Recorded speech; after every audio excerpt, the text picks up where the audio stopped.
Indian women have made a mark in every profession, every walk of life, and every sphere. The armed forces are no exception. On this Women's Day, we take a look at the great strides they have been making in their contribution to the nation's defense, the diverse range of roles that women have been playing in upholding national security and also enhancing India's reputation globally while serving in conflict zones or rushing to the aid of those in distress in times of natural calamities. In this special episode, we chronicle their experiences, their stories, their challenges, and how they're overcoming them, all this through their words. These officers in the Indian Army are doing our country proud, and this is our tribute. According to data submitted to the Parliament by the Ministry of Defence in March last year, 10,493 women officers were serving in the Indian Armed Forces. The Army included 1,705 women officers, the Indian Air Force had 1,640, and the Indian Navy 559. In the Army, as per the same data, 82 women officers were serving in the Army Air Defence Wing, 212 in the Corps of Engineers, 243 in the Corps of Signals, and 29 women officers are serving in the Army Aviation Corps. 272 women officers are serving in the Army Service Corps and 309 in the Army Ordnance. Women are commissioned into the Army in 10 different wings, namely the Corps of Engineers, the Corps of Signals, the Army Air Defence, Army Service Corps, Army Ordnance Corps, Corps of Electronics and Mechanical Engineers, the Army Aviation Corps, the Intelligence Corps, Judge Advocate General Branch, and the Army Education Corps. As of July 2012, the percentage of women officers, excluding the Army Medical Corps or the aide-de-camp, in the Indian Army stands at 3.97%. Among the Army Medical Corps and the aide-de-camps, it stands at 21.25%, and in the Military Nursing Service, it is entirely 100%. In the Indian Navy, about 6% of the officers are women, and in the Indian Air Force, excluding the medical and dental branches, the percentage of women officers is 13.69%. Rest assured, these numbers will only grow with time.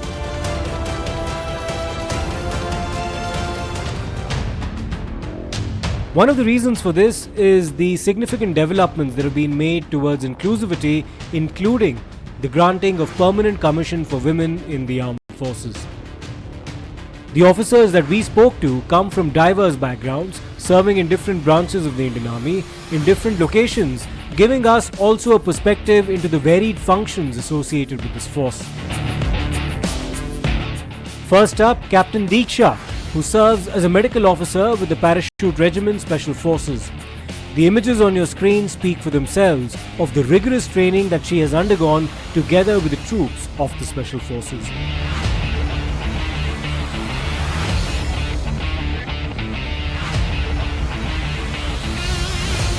Yes, there are challenges. Officer additionally will be having another challenges of menstrual cycles.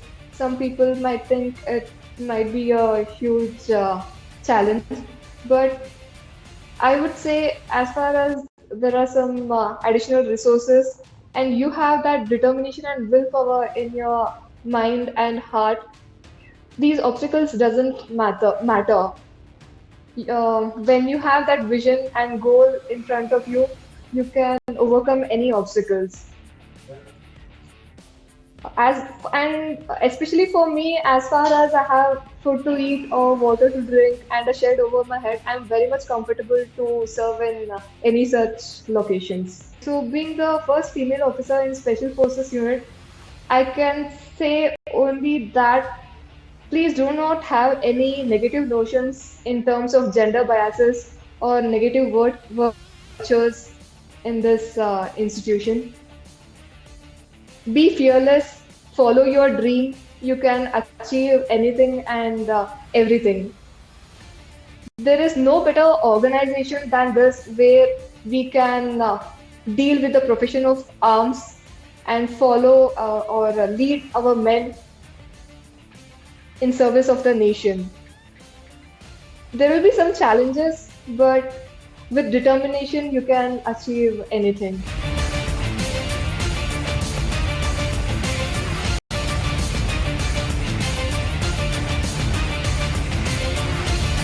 In May last year, Major Abhilasha Barak became the first woman combat aviator of the Indian Army. After graduating from the Combat Army Aviation Training School in Nashik, Major Barak, who was commissioned into the Army in 2018, has been serving in Jammu and Kashmir. See, my biggest motivation was my father and my elder brother as he passed out from IMA in 2013. I have seen people in cantonments walking around in uniforms, and from the very young age, though it did not, struck me before, but once my father got retired and we left cantonment areas, I realized what I wanted to see around me, and the lifestyle I wanted.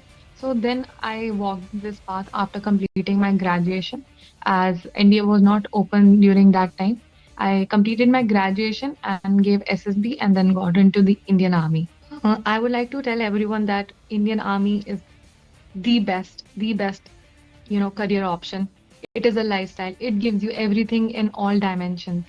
You need sheer dedication and passion. If you have that passion, you must follow it, and you'll be so satisfied in the life that you choose. See, the challenges that go on in the valley are with the living conditions or with the weather conditions, and it is same for any being in jawans, officers, male or female. But the forge is such that it caters for everything. It provides you with extreme climate clothing, and there are bad weather days. There is a backup for everything. So as such, other than harsh weather conditions where we can't fly, on personal ground there has never been extremely any challenging situation. Major Barak was the first, but there'll be others who'll follow. Captain Shraddha Shivdavkar from Mumbai, Lieutenant Hansja Sharma from Jammu, and Lieutenant Kriti Saxena from Bikaner are all women officers currently under training at the Combat Army Aviation Training School in Nashik. Major Bhavna Syal is a third generation officer in the armed forces, and during the Republic Day parade in 2019, as captain at the time, she had led the transportable satellite terminals contingent as part of the Corps of Signals. She is now serving in eastern Ladakh. My father was from the regiment of artillery, and both my grandparents were in the army as well. So whenever as a kid I used to see my father's uniform, his olive green uniform and the brass on his shoulder, that always motivated me, and I knew from that very time that I wanted to join the armed forces. And I personally could not think of any better profession that lets you serve the nation with so much of pride and honor. I'm currently posted in eastern Ladakh, which is a high altitude area. But we are taught everything during our basic training, how to operate in various terrain and weather conditions. And we just follow the given guidelines. There is nothing unusual about the location or appointments that is not covered in our SOPs. In January this year, there was another slice of history. Captain Shiva Chauhan from Rajasthan, part of the Army Corps of Engineers, became the first woman officer of the Indian Army to be posted at the Siachen glacier. She underwent hard training at the Siachen Battle School before serving at more than 15,600 feet altitude in temperatures that can descend to minus 50 degrees Celsius. So what was it really like? Sir, the women who are aspiring to join the army, sir, they should be mentally and physically prepared, sir. And they should understand the nature of job, what the job demands, sir. They have to move from places to places. This is what job demands. They have to be physically and mentally fit to serve in the difficult areas, sir. Unlike other jobs in civil. The challenges which we face here was mostly it was the severe cold climatic conditions, sir.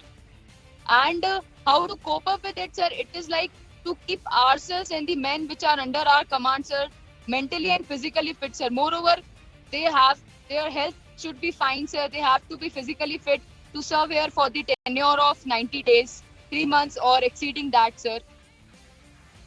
And there are many other challenges, like there are many crevasses and high masts and texting moraines, sir, high-speed winds, the mountain heights, and the isolation at Siachen, sir. They must be physically and mentally robust to cope up with all those things, sir.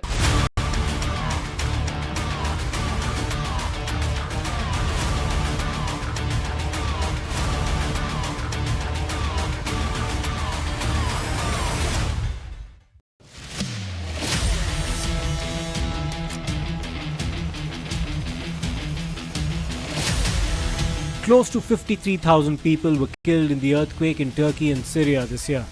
As part of Operation Dost, the Indian government dispatched extensive aid as well as on-ground medical assistance, together with manpower to assist with rescue, rehabilitation and disaster relief. This gesture of humanitarian assistance has won hearts. And some of the images that stand out are those including Major Beena Tiwari being embraced by a Turkish woman as a gesture of gratitude for the help offered. Like I'll say I was lucky enough that I got the opportunity to go as a medical officer for Op those and to help all those victims of earthquake. So like our initial glimpses when we reached Turkey, they were all disturbing and like heartbreaking. And we put our heart and soul to serve or treat the patients or all the victims of the earthquake.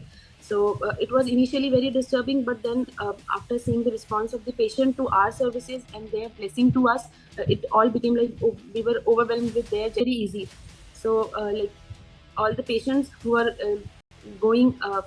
getting treated from us and going away from our hospital after getting the treatment, they were all blessing us, and it was kind of very overwhelming. And I think that was the thing that kept us motivated to keep on working without thinking of our own comfort. So challenges they were there because I'll say weather was one of the biggest challenge. The temperature was in minus degrees, and moreover there were aftershocks that were coming. And but we were like prepared for all the weather challenges, and we had our training done for whatever challenges we'll face. So we worked according to that.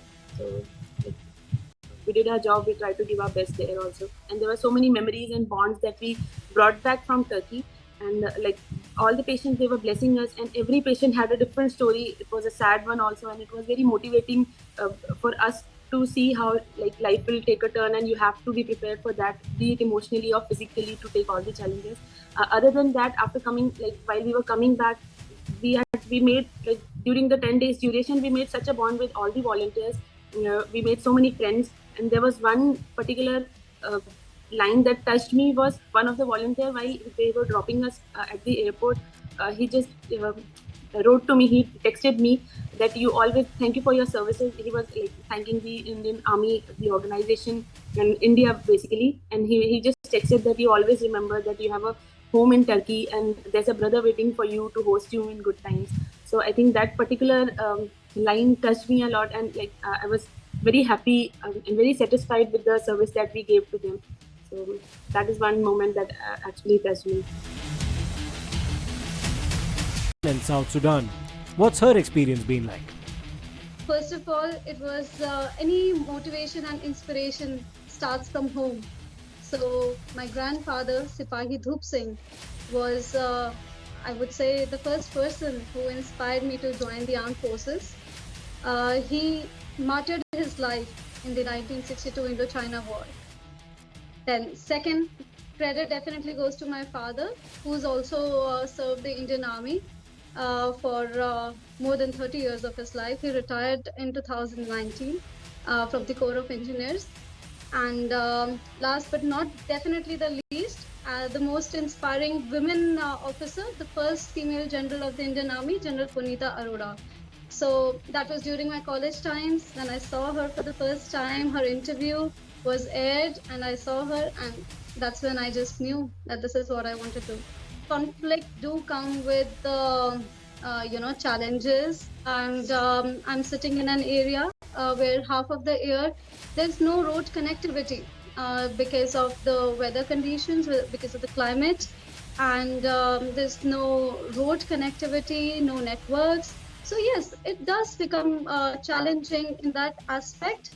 And for rest half of the year, it is mostly the conflict, the ongoing conflict. We do have security issues during that period of time when this area is well connected and is going through a dry season.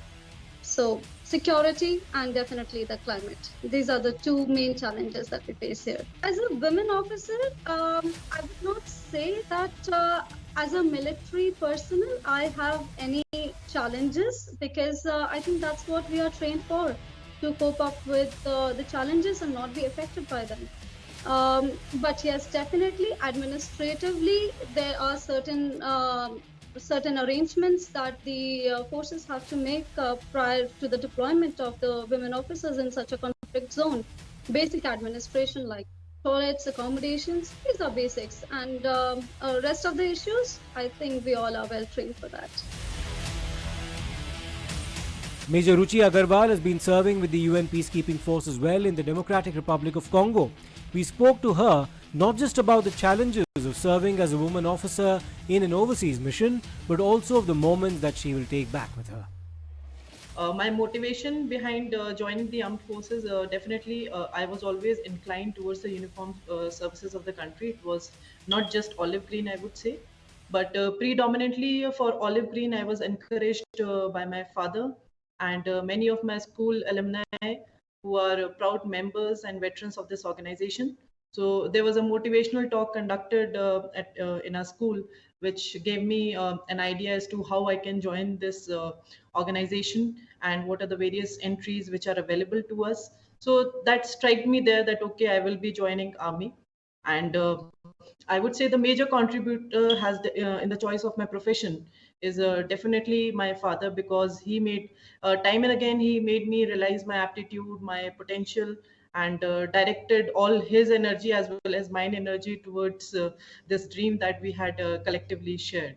So I owe it to him, and he has given me this life which is so full of pride and respect. My experience in the mission area has been quite unique, gratifying, and enriching in various ways. Firstly, I got a unique opportunity to function in a multinational environment with the members of foreign armies, wherein I got a lot of opportunity to exchange ideas and best practices in respective role and capacities. Then my exposure to work alongside infantry was again an extraordinary one, since it was the first one for me. And my role as part of female engagement team again allowed me extensive interaction with the local population here, especially the women and children if I talk about. So I could have a comprehensive outlook into their lives, the problems that they face. I could relate to them and also understand their culture and values. What I would cherish here and take back from here is every moment has been worth cherishing. The most important one, definitely the faith, the affection, the admiration that I have received from the locals, especially those with whom we have interacted very closely. So that is worth being taken. And apart from that, the experience, the unique experience that I have got here working alongside infantry and also in the international environment, that I would like to take along and remember throughout. To all the young and passionate aspirants who are desirous of joining the defense forces, I would like to encourage them. This is the time, and they have taken, since they are sharing this very bold and daring dream, I would encourage them to turn it into a reality. Life in armed forces is way different from what it is outside. The organization has a set of challenges, some standards that you need to meet.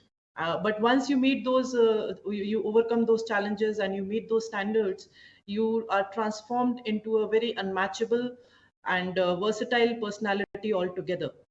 So all the organization that demands is a lot of grit, determination, altruism, and passion to embrace you in its folds. And now that yes, the doorways for entry into NDA as well as Scenic schools, they have been opened for the girls, young girls. So I would say it is an opportunity for them, and it is to pursue it as a career, as a profession. What we've shown you in this special episode is just a glimpse. There will be more trailblazers, more boundaries breached, more history made. These women have, are, and will always do India proud in more ways than one, and long may it continue.